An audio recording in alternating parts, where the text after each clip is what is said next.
Hello everybody, this is Yasser again.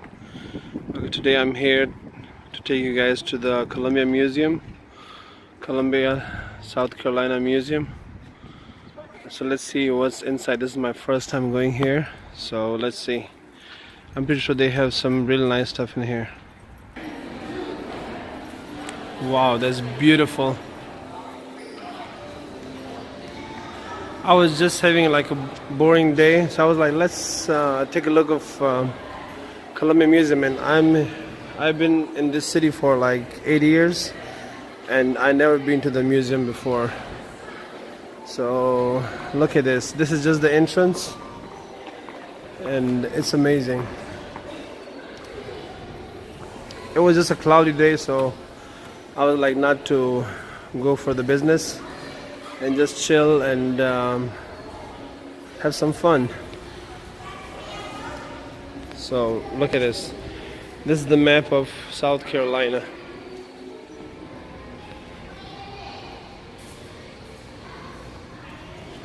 And I think that's the information center.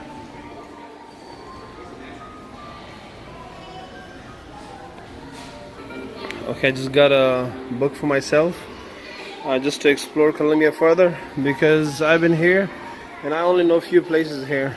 So let's buy a ticket and see what's inside. Okay, that's where we're going to buy the tickets. How are you, ma'am? I want to get a ticket for myself only. Okay, I got my map, my guide.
That's beautiful.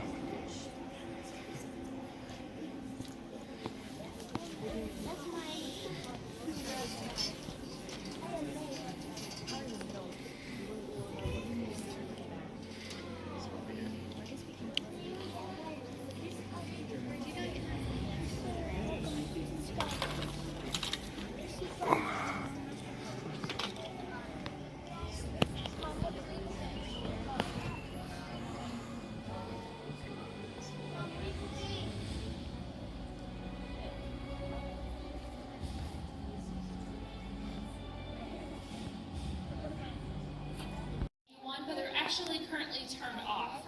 We typically use those for quizzing school groups and giving tests after different school programs. But since it's a weekend, it doesn't seem too appropriate to be giving you guys a quiz or a test that you need to be panicking about. So no need to worry about that. Now I'll give you about 3 more seconds if you'd like to take a quick picture. So 3, 2, 1.5, and 1. This is going to get a little dark for just a moment, and we'll get your show started. I hope you guys enjoy.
Mysteries of the universe revealed before your very eyes. Ladies and gentlemen, now that I have your attention, have you ever wondered what you are made of?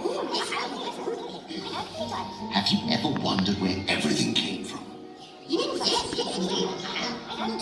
Did you know that we are all made from the dust of stars? Then, let me show you how you are connected to the history of our universe and invite you all on a journey through space and time. The Time Tent. All aboard, all aboard. Ladies and gentlemen, boys and girls, we are going to find where everything came from. We are going to go back in time, back to before the Earth was formed, before the stars first shone, back to the very beginning of time. Hold on tight! Hold on tight!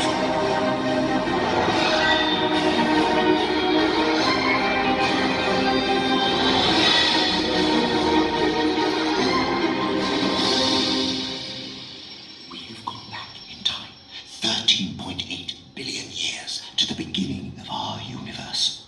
In the very first moment of time, the universe is almost impossibly hot and crammed full of energy in one super hot single point. Suddenly, the universe expanded. We call this moment the Big Bang.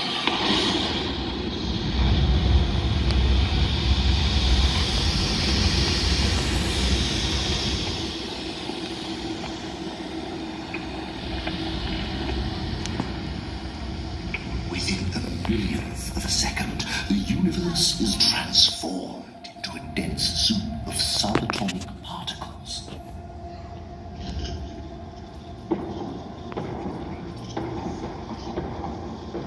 The expanding universe is now 3 minutes old, and energy is condensing, forming the building blocks of our modern universe: electrons, neutrons, and protons.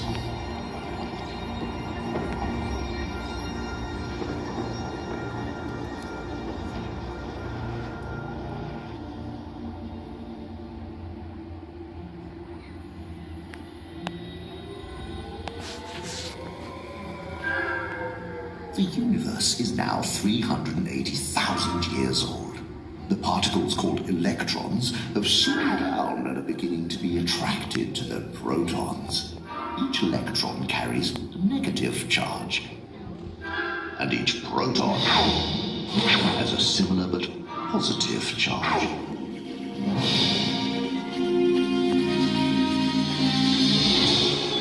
Their opposite charges balance each other perfectly, and they become the most important couple in the history of the universe.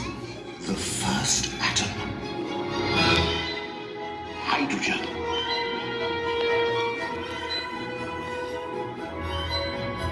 Electrons are also caught by pairs of protons and neutrons, completing the second most simple atom, helium.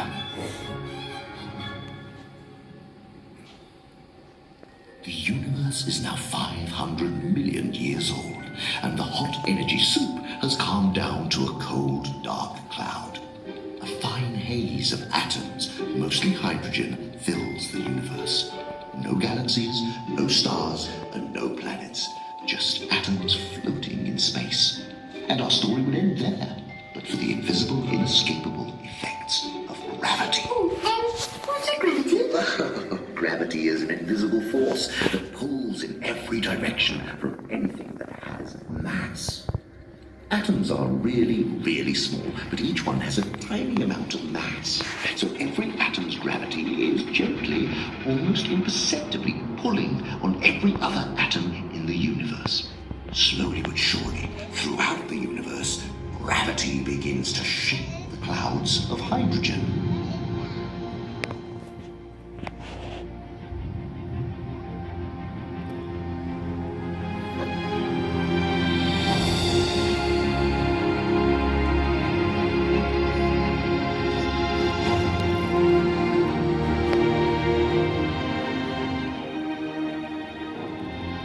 As more and more atoms are gathered together, they form into gigantic spinning clouds, the first proto-galaxies.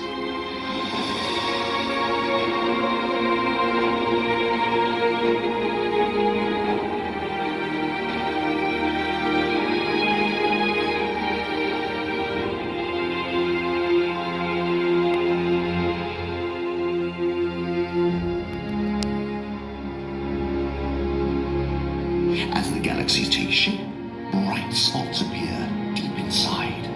These new lights signal the birth of the first supermassive stars.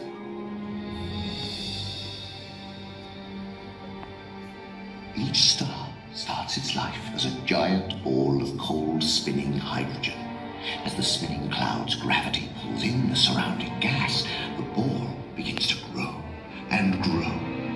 The more it grows, the more gravity it has, and the more it pulls in on itself. The atoms in the core are squeezed in tighter and tighter, raising the temperature to 10 million degrees Celsius. The heat and pressure force the nuclei of the hydrogen atoms together, and they release energy.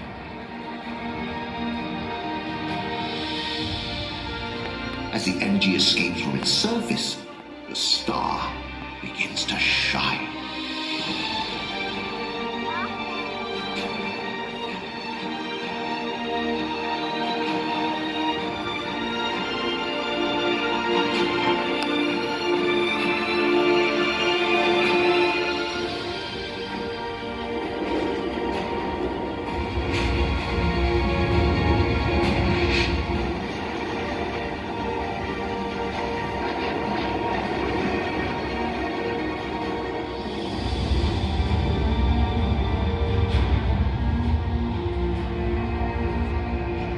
These first stars were huge, much bigger than modern stars like the Sun.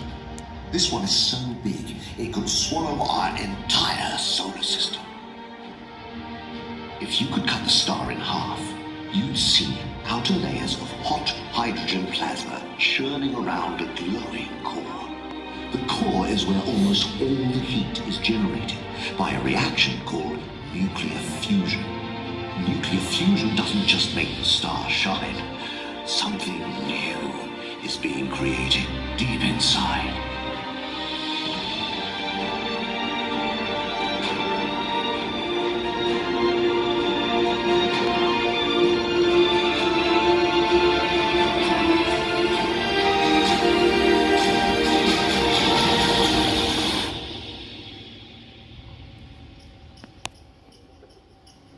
Ladies and gentlemen, for your entertainment, may I present a dramatic demonstration representing the wonders and secrets of nuclear fusion. Imagine we're in the core of the star. These balls represent the lone protons from hydrogen nuclei, and we're going to show you how they fuse together to form a new element called helium. The process starts with the protons. They're all trying to get away from each other because their positive charge forces them apart. However, sometimes a proton will lose its charge and transform into a neutron. Neutrons have no charge, so the heat and pressure forces them to join the closest proton. Together they become a new nucleus called a deuteron. The deuteron wanders around the core, but it is not long before it is hit by one of the free protons. The nucleus grows again. Then the nucleus tumbles around in the core until it meets another nucleus, and they are crushed together. 2 protons fly off back into the core, but the nucleus that remains now has 2 protons and 2 neutrons, the element helium. This process of fusing hydrogen protons is happening over a trillion times every second.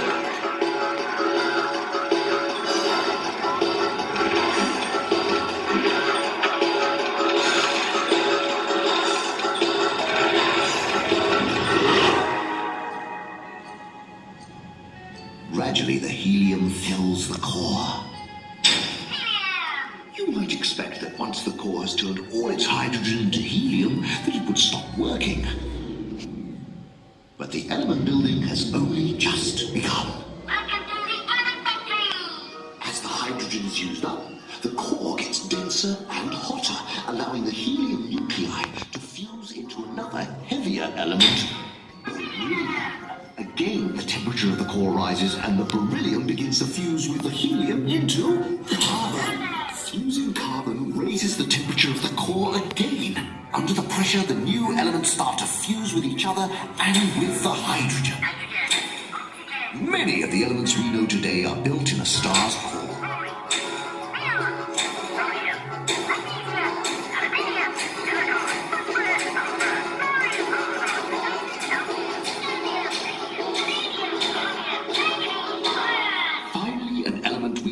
Iron is made, but the nucleus of iron is so stable that it can't fuse, and so temperature is no longer increased into the core. Suddenly, there is not enough pressure from inside the star to balance out the gravity pulling it in. Gravity wins, and the core of the star collapses.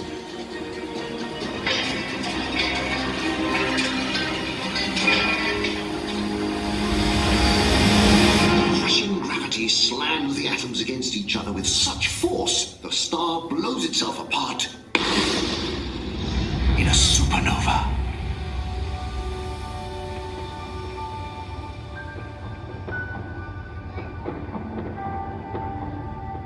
Supernovas complete the last stage in the element building process. Within these giant explosions, heavier, rarer elements are formed. Zinc, platinum, and gold.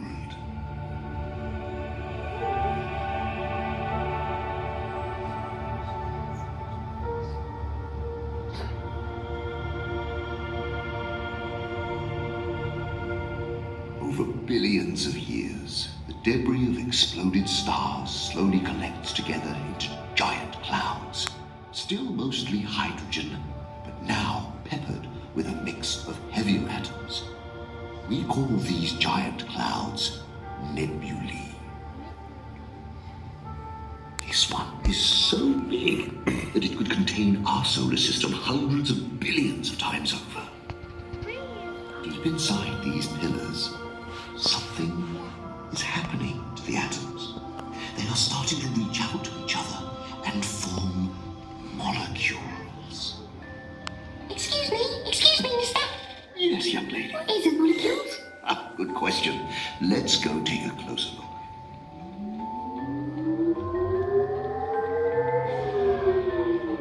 These are some molecules found in a nebula. Ooh, molecules. A molecule is a group of atoms linked up together like they're holding hands. You have this molecule in your body, and it's found in this nebula. It's water. A water molecule is made by one oxygen atom linking with two hydrogen atoms. You might recognize its chemical name, H2O. Another common molecule in a nebula is carbon dioxide, CO2, made with one carbon atom and two oxygen atoms. Your body produces carbon dioxide and you breathe it out. You all make this molecule too, except you don't breathe it out. Any ideas what it's called? Anyone?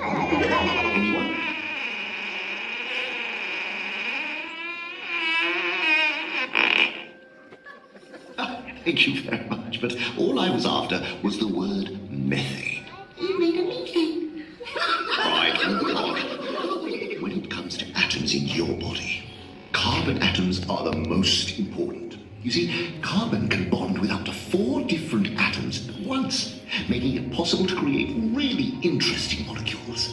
By linking it up with atoms like oxygen, hydrogen, and nitrogen, carbon easily makes some familiar molecules, like sugar molecules.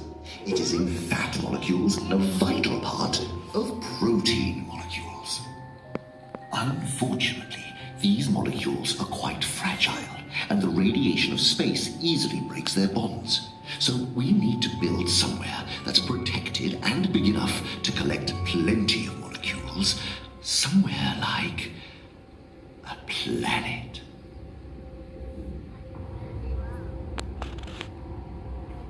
This giant disk of gases, molecules, metals, and dust is our solar system.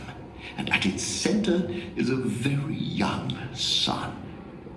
Within these churning clouds, gravity is pulling these molecules into great spinning masses that will become planets.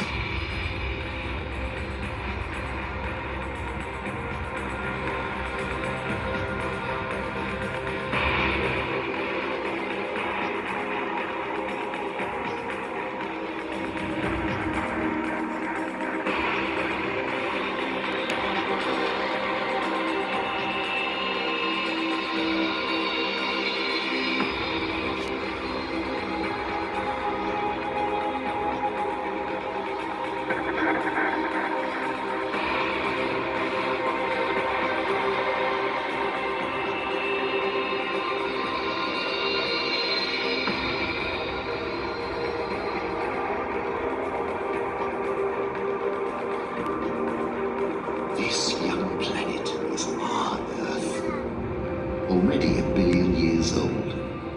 For over 100 million years, leftover dust, blocks of frozen gases relentlessly bombard the young planet. Each impact melting the surface and filling the atmosphere with molecules of carbon dioxide, methane, and ammonia. Turns to liquid and it begins to rain. It rains for thousands and thousands of years, eventually covering the whole Earth in water.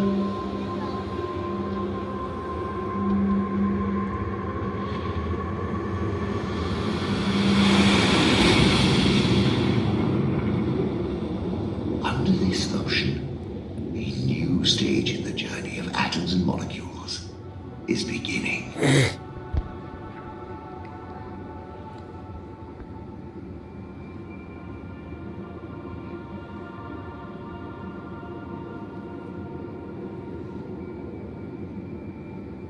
Water, heated by the molten rock of the Earth's mantle, bursts through vents in the Earth's crust, dissolving molecules along the way.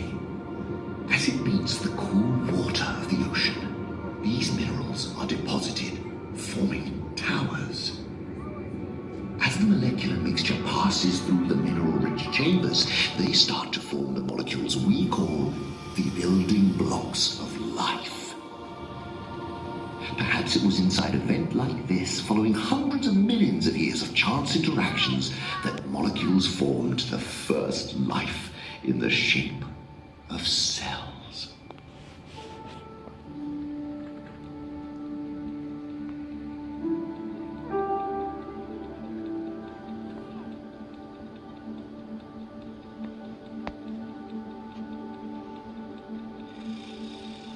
Under the ocean, these first cells used the molecules and atoms from their environment for energy and growth. It wasn't long before they began to make copies of themselves. Suddenly, there were hundreds, thousands, millions, trillions of cells spreading throughout the oceans. A billion years of random mutation resulted in a startling advance. Some cells began to use the sun's energy to turn carbon dioxide and water into sugar. This superpower, photosynthesis, let cells grow much more quickly. But a nasty surprise was in store. These new supercells released oxygen, and as this built up in the atmosphere, it changed our planet forever. Highly reactive, the oxygen poisoned a huge number of cells, causing a mass extinction. But some cells survived. As they replicated, they filled the world with cells able to tolerate or even use this new gas. And life sped on. Some cells began to work together and form groups, until they had become the first multi-celled organisms. Over many, many generations, their forms slowly changed. Some of the original microscopic molecule factories had evolved into simple worms. It wasn't long before the worms evolved into primitive fish. Using iron in blood cells to capture oxygen and calcium to build bones, the fish continued to evolve and dominate the oceans. Over time, the molecules and atoms are constantly being recycled and modified as they pass from one living thing to another. Above the water, plants and giant insects took over the land. But they were soon followed by fish that had evolved the ability to crawl out of the sea and to breathe the oxygen-rich air. These oxygen breathers evolved into reptiles, which became the dinosaurs. And for over 100 million years, dinosaurs dominated the Earth, the masters of molecules, until...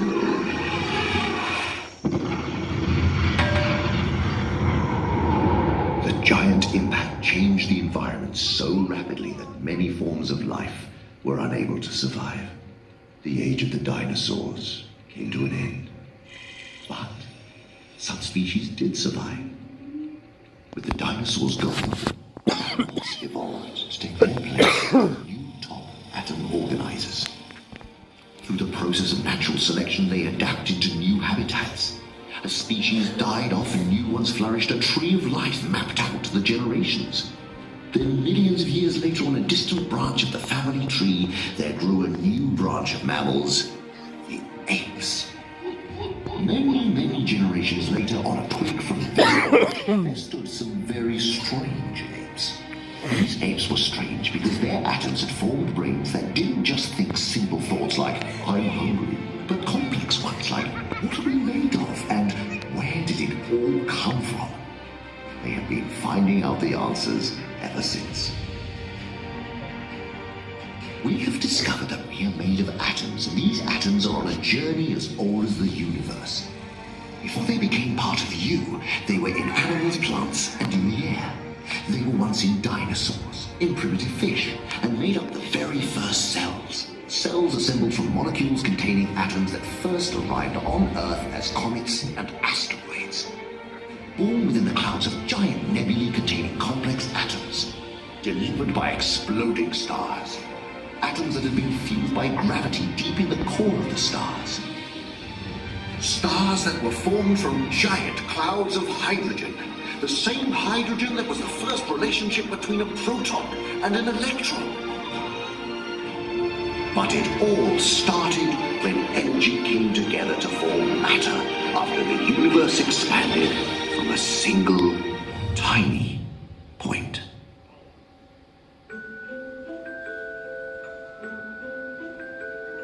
Roll up for the greatest show in the universe.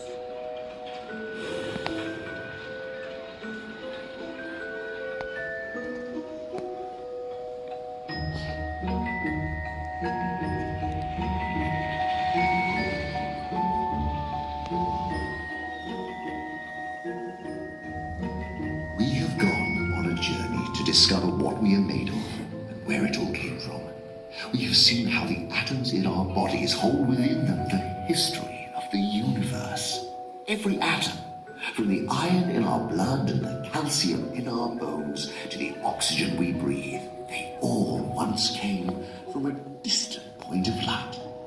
So, the next time when you look out at the night sky, remember where your atoms started their journey. We are all made from stars.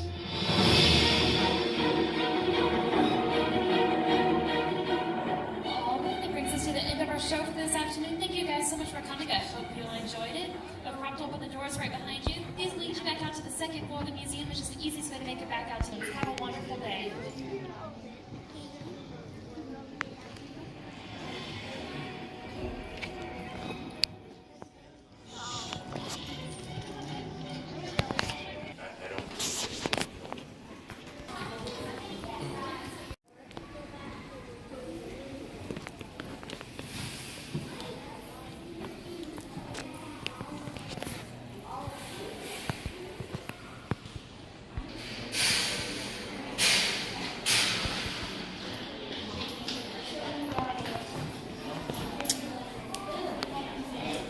Excuse me.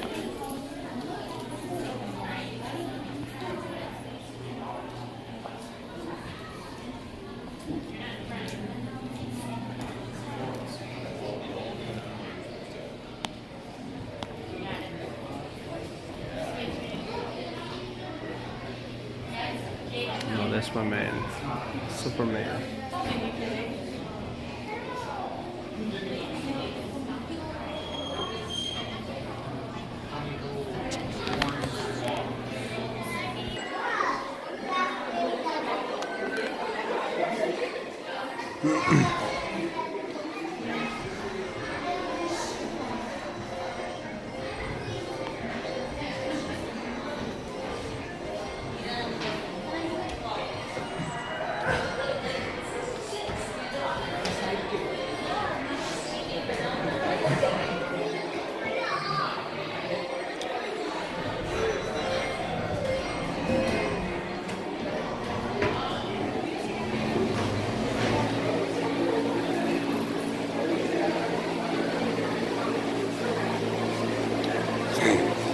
Western Mass dominated television in 1956.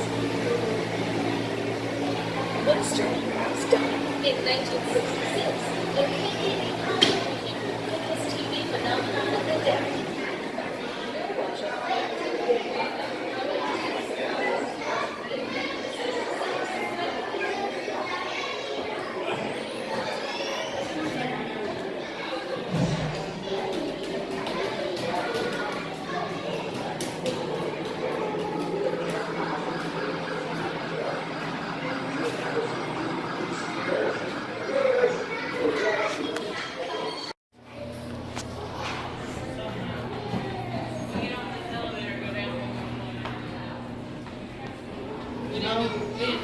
No, baby, I promise you it's here.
It's amazing. It is amazing.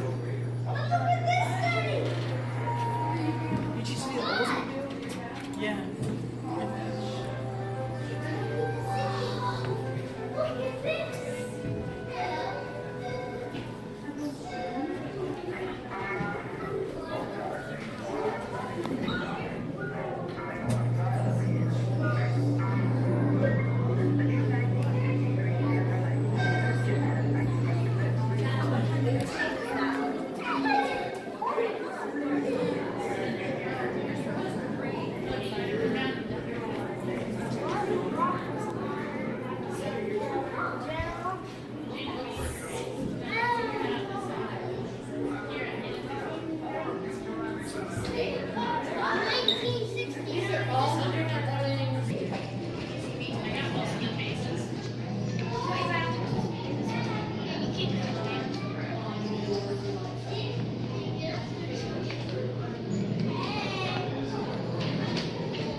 Let's see.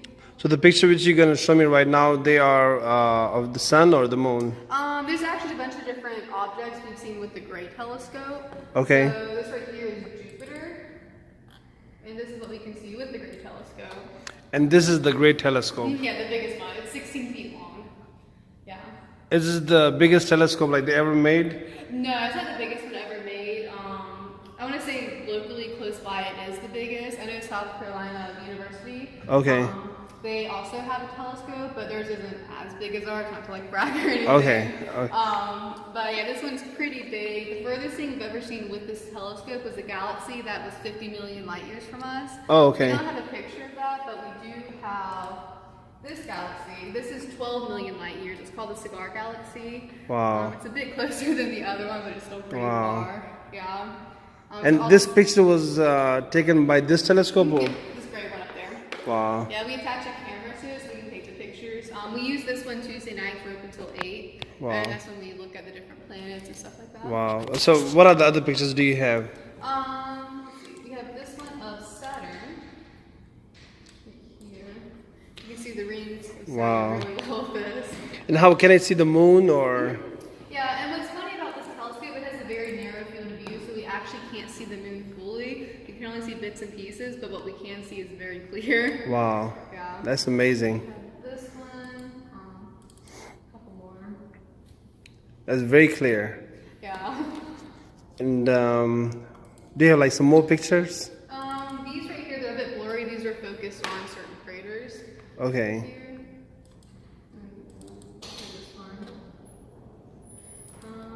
And can you tell me the price of this telescope? To actually make this Gray Telescope, accounting for inflation, it cost around $250,000.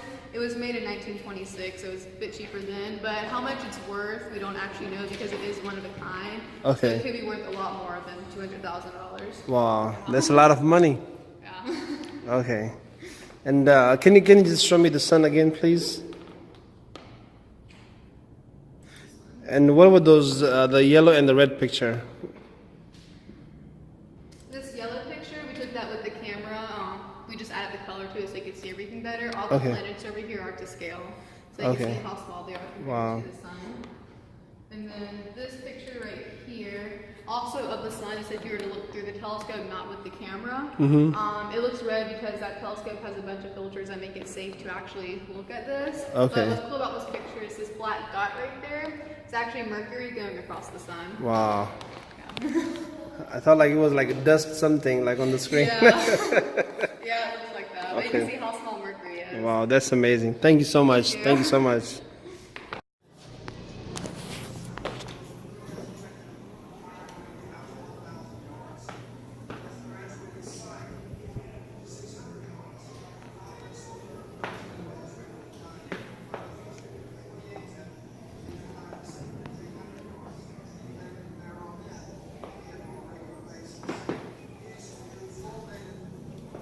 Mercury priming system, percussion cat priming system. New development just prior to the advent of this particular weapon. It has the groove, spiral shape lands and grooves on the inside of the barrel. Rifling using the elongated ball or the mini ball allows this weapon to be deadly accurate. Soldiers are issued free-rolled cartridges and they carry the cartridge box. Those cartridges include the powder.